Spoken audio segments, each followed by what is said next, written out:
So welcome everyone, it's great to see you all today. Just to reiterate what Katie said at the beginning, my name is Ethan Snyder and I'm the Manager of Collections and Public Programs here at the Wharton Esherick Museum.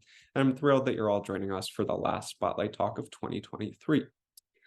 So this year we've focused on the art of storytelling at the Wharton Esherick Museum. And stories really abound on our hillside, from our annual juried woodworking show, telling tales, and a day of tours coming up focused on stories derived from our oral history collection, to the stories unfurled by our artist in residence, Martha McDonald. So today's spotlight is going to focus on an object that's both contained inside a story and itself contains a multitude of stories, and that's Letty Esherick's bookplate. I think that this is a rather unassuming print, but it becomes more and more complicated the deeper that we look at it. So to better understand this object, we're going to be exploring a number of stories that it can tell. So many of us are familiar with the Esherick family's transformative experience in Fairhope, Alabama, which was a single tax progressive community where they lived and worked for the first time in the winter of 1919 into 1920. And there, Letty nourished her interest in progressive education by training under the educator Myriad Johnson, who ran a very successful organic school, and one which Letty wished to try to replicate at their home in Pennsylvania. And during that time, Wharton took over as the school's art teacher for the term while Letty trained. And as we can see here in this newspaper clipping from 1919, we can tell that the previous teacher, Miss Irene Bell, had left to teach or study art in New York City. And in a really gendered fashion, it says that where she focused on crafts, Wharton Esherick, who's taking over, is going to focus on the arts. So we can trace Wharton Esherick's work in wood in a lot of ways back to this experience in Fairhope, Alabama. Not only did Wharton begin to carve frames while he was there, but he also met the activist Mary Marcy from Chicago, who commissioned Esherick to make woodblock prints for her book, Rhymes of Early Jungle Folk, published in 1922. We can consider this to be one of the first, if not the very first, commission Esherick ever received. So between carving frames and blocks of wood, Esherick began to explore the properties of a material that he would eventually come to know so intimately. We're told that Esherick carved over 100 blocks of wood from Marcy's book, and about 3 or 4 dozen of these prints were included in the final publication. And we can find an initial iteration of Letty Esherick's bookplate punctuating the very final page of Marcy's book with a circular print titled A Trinity. The print shows 2 figures embracing a young child. And here at the bottom of the screen, we can see the original block that Esherick carved for Marcy's book. Like many woodblocks, it's made from a soft wood that's easy to carve. The block measures roughly 5.5 inches in diameter, and it appears to be the same size when printed in Marcy's book. However, the print seems to take on a new meaning when we consider it outside the context of Marcy's book and in a slightly different one. So between the 1920s and 1930s, when Esherick was printmaking most actively, he made a number of bookplates for various clients. Here we can see 2 of these bookplates, which are decorative labels or illustrations placed on the inside cover of a book bearing the name of the book's owner. So here we can see a bookplate made for Jim Loeb and another one for the Public Library of Fairhope, Alabama. But unlike these other wood blocks, Esherick actually repurposes an earlier block when he makes Letty's. And we know that Esherick did commonly practice reuse, whether it were beams for his 1926 studio, hammer handles for chair making, or a bicycle wheel for his bandsaw. So for Letty's bookplate, Esherick repurposed the print A Trinity from Rhymes of Early Jungle Folk. We don't have records that indicate precisely what year Esherick made his wife's bookplate. However, considering that he began work on this project in the early 20s and that the married couple began their separation in 1928, Letty's bookplate was most likely made within this window of time. And during this period, Letty was supporting her husband's artistic career by raising and selling plants, fruits, and vegetables, taking in children for homeschooling and an occasional boarder, as well as teaching rhythmic dancing. So to create Letty's bookplate as we know it today, Wharton reused a trinity made for Marcy's book, but had to carve a separate block with Letty's name and a decorative border to frame the earlier print from Marcy's text. Wharton carved out the center of the second block to leave blank space for the first print to fit inside of it. The scene of two parents cradling a child fits perfectly into this 5.5-inch area. So a question that arises is whether Wharton had plans to repurpose this block from Marcy's book when he originally carved it. When compared to the prints of animals, cave people, and human evolution, the print of a family appears less related to the content of Marcy's book than others. Might we imagine this print instead as a scene of Wharton, Letty, and their newborn daughter, Ruth? We can't answer these kinds of questions conclusively, but considering Letty's bookplate in this context allows these kinds of questions to arise. So while a print like a trinity was small enough to be contained inside the pages of Marcy's book, when Esherick carved the second block to transform the print into Letty's bookplate, it was rather too large to fit inside of a book, as a bookplate is really intended to. And taken together, the two blocks measure about 9.5 inches, which is too big to fit inside of like a trade paperback. And this is why we find prints of Letty's bookplate in two distinct sizes around our site. One corresponds to the two woodblock prints that Esherick originally carved, and a second printing of Letty's bookplate, as we can see here at the bottom of the page, is much smaller than the print made from the two blocks. The second printing appears both inside and outside bound books. For example, a copy of this bookplate is pasted onto the glass of an antique hutch that Wharton had purchased for their house, Sunnycrest. Additionally, this can be found inside of books that we have that once belonged to Letty. So this begs the question, how did the print shrink so it could ultimately be fit to purpose? The answer to this question involves transforming the two wood blocks into a new, smaller matrix of a completely different material. Rather than scaling down the print itself with computer technology like we can do today, a process mixing printmaking and photography was used to resize the bookplate. The new, smaller print doesn't come from a block at all, but it comes from a zinc plate mounted onto wood. So not only then are we asking how this print shrank, but how the two wooden blocks came together to be transformed into a totally different material. So the process that was most likely used to do this transformation was a photomechanical process called photoengraving. And a photomechanical process is really any printmaking process that utilizes photography. But let me just give a quick caveat. Photoengraving is not a form of engraving at all, and I'm sorry that this will get confusing. Rather, photoengraving is a form of etching. Etching is a form of printmaking that relies on a chemical process where you dip a plate in acid and use acid-resistant material to kind of protect the plate that you don't want to be printing with. And then engraving, on the other hand, is when you actually take a burin and carve or incise into the plate so that you're creating something in relief. And I'm not sure exactly why engraving became a common term for etching during the period, but we find it to be a common conflation in primary source documents from the period.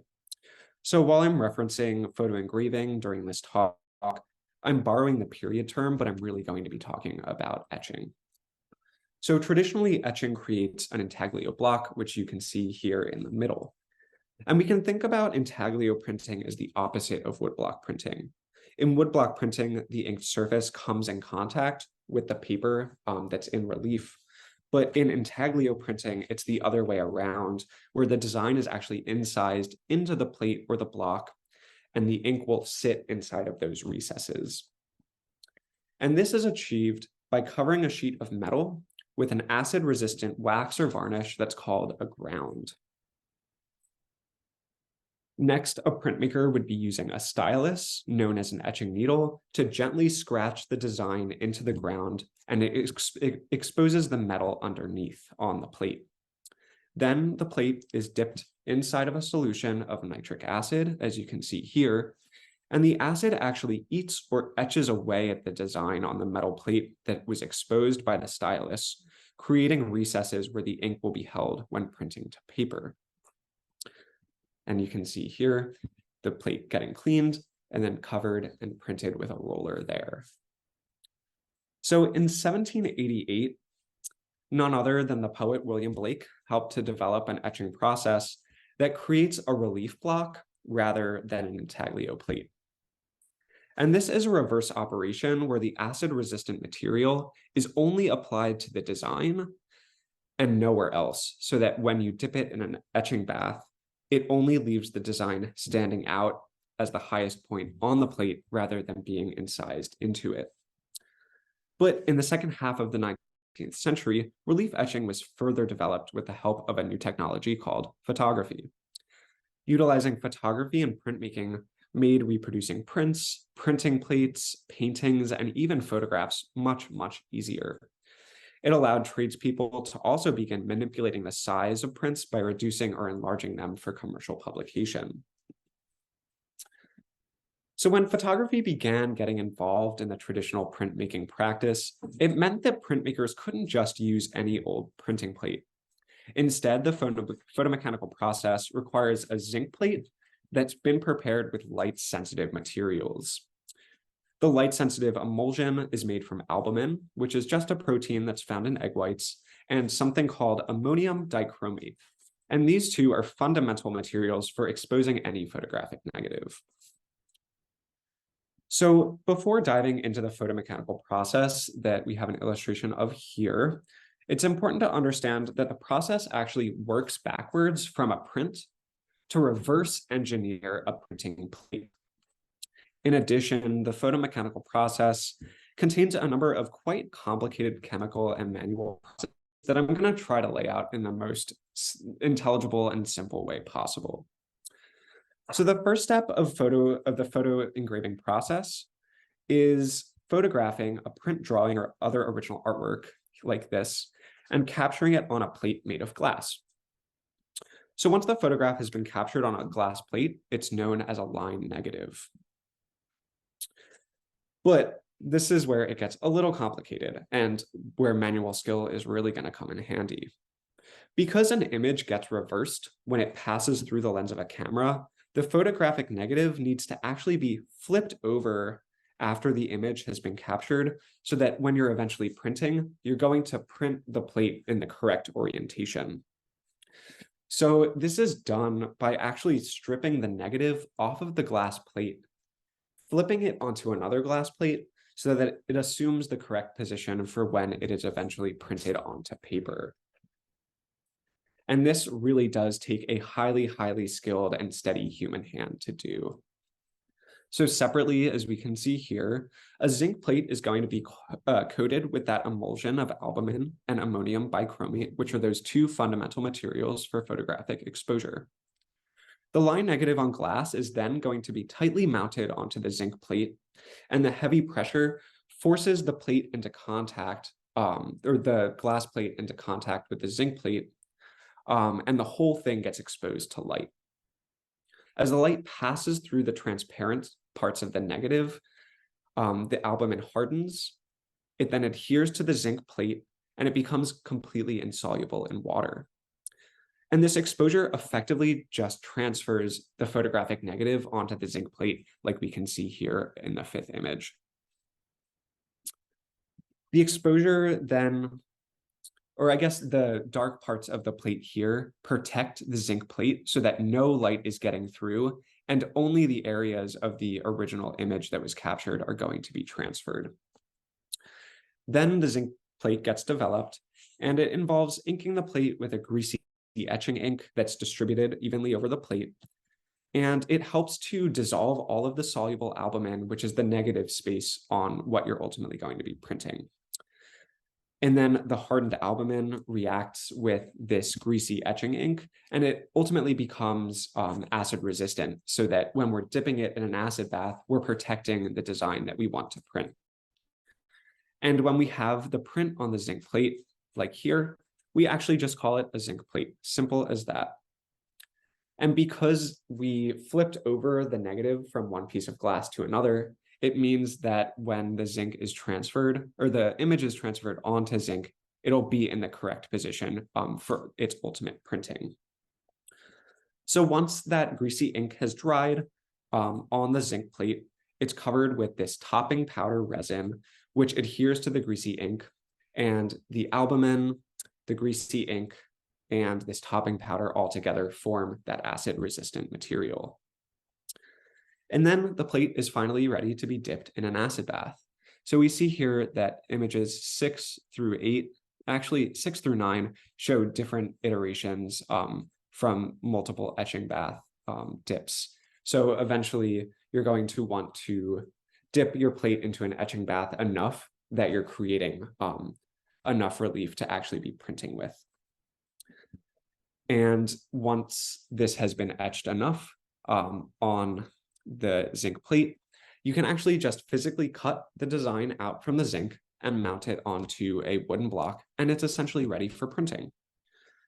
And the size of the new block, or the new zinc plate, can be manipulated depending on the size of the glass that you capture the image on. Just like today, we have small, medium, and large format photography.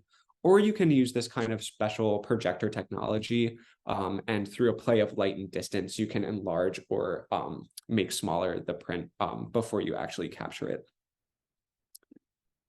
So beyond making zinc copies of Esherick's original woodblocks, what was zinc etching or photoengraving good for? Photoengraving came in great handy for a variety of graphic arts during the period, especially in reproducing maps, commercial illustrations for books and magazines, and even for making copies of paintings as well. In addition, photographers like Alfred Stieglitz used a similar photomechanical process known as photogravure for his publications Camera Notes and Camera Work. And while this was a really popular process with art photographers in the beginning of the 20th century, it came to a halt during World War II when the cost of supplies and materials became rather prohibitive. But in the 1960s, it was revived by another generation of art photographers, such as John Goodman and Paul Strand. So by this point, we have successfully reduced the size of Letty's bookplate and consolidated those two original woodblocks into a single zinc plate. And we can begin to explore how Letty used her bookplate. So what books did Letty mark as her own? Our collection relating to Letty is largely archival materials and her intricate weavings, and only a few of our books can actually be identified as hers. And there are a couple of Letty's books floating around in the 1956 workshop that were likely saved by Wharton and her daughter Ruth. And we know that these books, of course, belong to Letty because her bookplate is printed inside of them. So one of these books that we can find Letty's bookplate in is a copy of Theodore Dreiser's Dawn, which was an autobiography he wrote that was published in 1931. And on the opposite page of Letty's bookplate, we can see this inscription from Helen Dreiser, who was the author's second wife, dated 1946. So Helen, before being Theodore's wife, was actually his cousin. The two of them met in 1919, and they subsequently began an affair. They ultimately married in 1944, which was just a year before this famous author found an untimely death. And we can see that Helen's inscription in this book reads, "For Letty Esherick, our very good friend, with love and all good wishes from Helen Dreiser." The mark Letty left in this book, and that it was personally gifted from Helen Dreiser in the 1940s, suggests a few things to me. For one, it tells us that even after Letty and Wharton separated, that Letty sustained a relatively close relationship with Theodore Dreiser until his death, and afterwards with his family members. Letty may have sustained these ties with Dreiser through the Hedgerow Theater, where the Eshericks and Dreiser first met, and where Letty periodically worked after her separation with Wharton. But it's also possible that Letty just sustained an independent relationship with Dreiser and his wife completely independent independent from Wharton. But Letty must have valued her relationship with Helen enough that she intentionally marked this gift from her and this friendship as her own.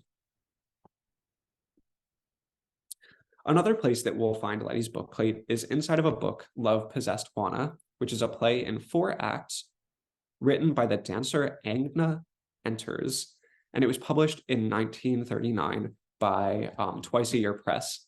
We have lots of books in Wharton's library that were also published by this imprint, so it's curious that they were kind of consuming the same books by the same publisher. And we have inscriptions under Letty's bookplate that you can see here that are rather difficult to make out, but I'm led to believe that they likely mark passages and pages that were particularly meaningful to Letty. And the fact that Letty marked this book suggests, that Letty continued to be devoted to the arts throughout her lifetime, whether it was through practice as a dancer or as a consumer by reading. And we do know that Letty had a deep interest in dance. A whole folder in the Esherick family papers is dedicated to Letty's newspaper clippings on dance. And here we can see one of Martha Graham, and here one of Lillian Shapiro. So I guess no wonder Letty would have been interested in a book like Love Possessed Juana that was actually written by a dancer as well. So finally, we find this bookplate reprinted, and I am led to believe that this is a digital reprinting rather than from that zinc plate. But it was reprinted in 1975 for Letty's memorial service, which was held on May 2nd. Letty's bookplate is undoubtedly a very beautiful image to memorialize her with, and encapsulates many aspects of her life, including her friendships, her motherhood, and her marriage. But I think that it's actually rather unfortunate that she was memorialized with this bookplate, because it situates her only in relation to Wharton Esherick as his wife and to their children as a mother, and doesn't really honor Letty as her own individual with her own complicated life story. So we're kind of left then to turn to her own writings, her own weavings, and things like that to unpack more of her as an individual rather than just as a wife and mother. So that's it for the Spotlight Talk. If we have any questions, feel free to ask them or drop them in the chat.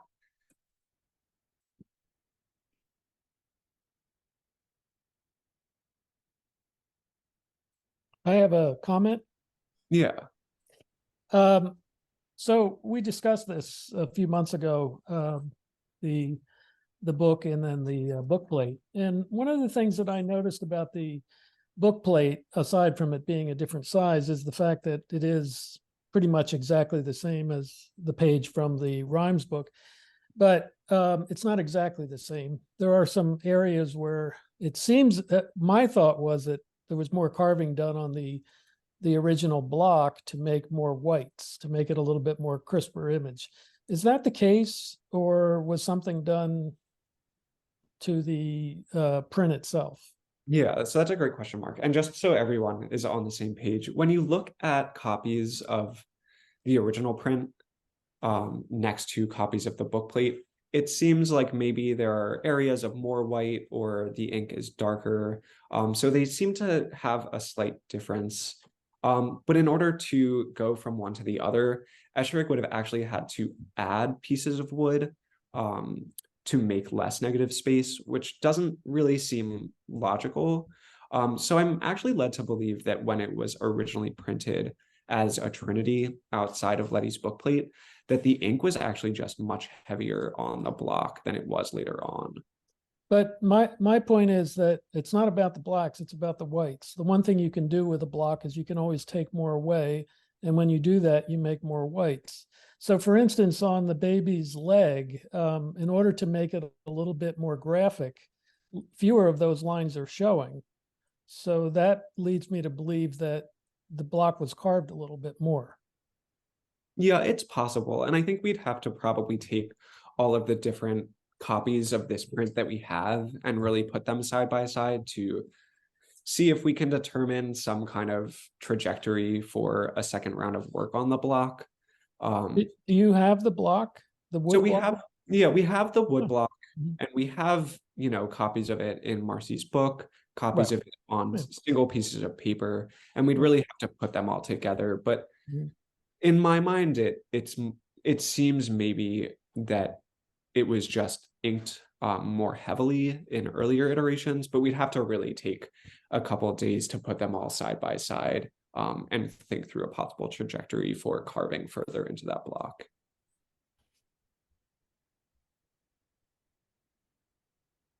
Ooh, Cheryl, you're paused. Oh, there. I have a question. How is it similar to the ceramic plate he does in the dining room, Which one is where that? it's a child and a mother? Which one? It's ceramic in the dining room on the wall. And I thought that was a commemoration of I think was it Anne, the death of Anne. Oh, yes, yes. Burke Hughes. So that they are similar. They both show a parent holding a child. But we know that with Burke Hughes, Wharton carved that after the death of their daughter. So I think it's much, much more melancholy and mournful than a Trinity, which, if it does depict Wharton and Letty cradling their newborn daughter, would be a much more celebratory plate and print. Do you know the dates of the two? So the print was likely, 1921 and 1922. I'd have to go back and look, and maybe someone like Katie or Rob can chime in here, or even Mark, about the year that their daughter Anne passed away. But I think that was previous to Ruth's Okay. birth. Yeah. Thank you. My recollection is one died a few days after birth and the other one a few months after birth. Yeah, and I think I'll just chime in. I think it was their first child that passed away, so before Mary, and then I think the second child they lost was between Mary and Ruth's birth. So I thought it was the second child. The first two children died. Is that no, it was Mary and then the next Jane. Yeah. So I think just in terms of the timeline of Bercuse, that would be either way before the print that created this book plate. I'm actually trying to remember, I'm trying to walk through the dining room in my head and remember if there's also a print of the book plate on the wall that you're thinking of. Trinity. Yeah, of Trinity. Yeah, but they're on opposite sides. Okay. Single wall. I'm thinking, how many times have I been through the studio now? I can't remember what's on the wall. But that also now makes me think that whole wall is really dedicated to the Esherick family in total, between both, children who lived and children who did not. Interesting. Yeah, that's a really wonderful way to think about that. I don't know that had struck me. I have a question, actually, Ethan, if you don't mind. I'm just curious if like, in the way that I take my photos or send my photos to Walgreen to have them printed, the services that are used to do this photo engraving process, is that like something that was just sort of like public service? You arrive at some specialty shop and say, oh, I have this print, or was Esherick using a certain one? I guess I'm just wondering how he engaged certain services to get this work done, because I know he had some dance prints for different catalogs and things that also became engravings. Yeah. So we do have copies of a couple of those engravings that were probably used for the Doing Dance Camp for their promotional materials. But hard to answer that question. There are, in newspaper advertisements in the period, one engraving company that stands out most, which was the Chestnut Street Engraving Company, probably in Center City, Philadelphia. They were advertising all over the Philadelphia Evening Ledger, the Inquirer, and things like that. And they, I showed you, Katie, that hilarious advertisement that says, if you bring us a print in the 11th hour, we'll still have it finished for you. Right. Our photo engraving services. So I imagine that Esherick would have either traveled there to bring them a printing of Letty's bookplate from those two woodblocks, or he would have sent that in with the mail. Thank you. It's interesting to think about like what a specialized, thing that is to engage somebody in. Yeah, and we know too that he was traveling into the city for, various services like getting upholstery done, and he had used that furniture company on North 2nd Street to produce the pieces of the music stands when he tried to mass produce them as well. So he was definitely using Philadelphia's industrial kind of might for his own purposes as well.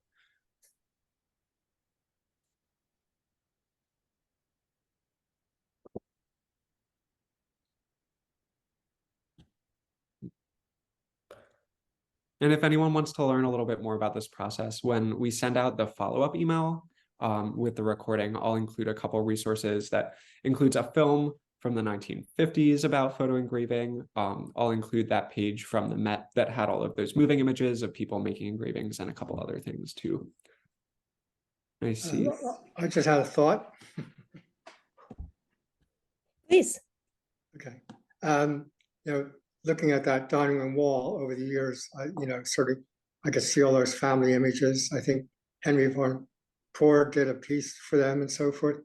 And looking at this bookplate for Letty and some of the permutations that went through, I'm wondering if there's a way of researching and see the evolution of Wharton and Letty's love story, if you will. Like, he certainly includes her in various illustrations of dancers and things like that. And just if there's a way of seeing how that evolved, how prevalent she was in some of the earlier artworks, and then towards the end of their relationship, whether you can trace that, Yeah, like if we lined up a chronology of right, Letty in the artwork. You might have a dozen images of her in the early years, and then maybe one or two as it dwindled, Yeah. And this bookplate came apparently on the cusp of maybe when their relationship started to become challenging, if you will. Yeah, I see a question in the chat from Helen about the longevity of photo engraving. So I think that from my own research, it seems that photo engraving might have been surpassed by a process called photoengraver, which instead of using zinc plates, used copper. And from my understanding, it took a little longer to refine copper enough to be used for that process than it took for zinc to be like pure enough for it.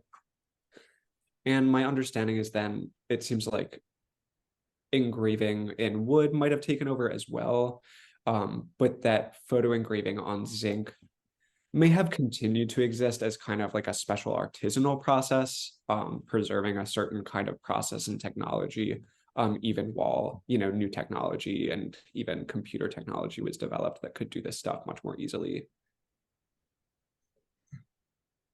And we see the same thing happen with lots of different kinds of craft, like, after the 1970s, certain types of clothing, traditional clothing methods and creating fabrics were preserved in certain countries, while the US might have started to mass manufacture things. Countries invested in like old technology to be able to continue producing things in certain ways. Thank you. I was wondering how long the plates last. Yeah, I think that they actually last for quite a while. I think that from my experience learning about printmaking, it seems that wood and steel are the most versatile materials, and that eventually things like copper and likely zinc, because it's on the softer side, if I'm not mistaken, have to be touched up and recarved, because when you print them hundreds and hundreds of times, they start to wear down a little bit. Yeah, but it seems like wood is the hardiest material for printing.